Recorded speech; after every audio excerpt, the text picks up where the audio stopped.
মূলত আপনারা বিভিন্ন পত্র পত্রিকায় সোশ্যাল মিডিয়ায় দেখছেন বাংলাদেশের ময়মনসিংহ জেলায় যে দীপু দাস যে একটা গার্মেন্টসে কাজ করতো, তাকে বিভিন্নভাবে নবীর উপর এলিগেশন লাগিয়ে বিভিন্ন প্রতিযোগিতায় ওনাকে যেভাবে জ্বালিয়ে এবং পুড়িয়ে একটা গাছের সাথে বাঁধিয়ে হত্যা করেছে।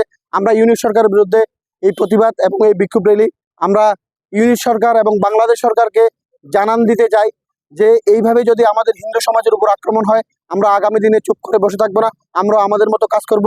এবং আমরা ইউনিট সরকারের কাছে স্পষ্ট ভাষায় জানিয়ে দিতে চাই যে যারাই এই কাজ করেছে তাদের জন্য উপযুক্ত শাস্তি প্রদান ইউনিট সরকার করে।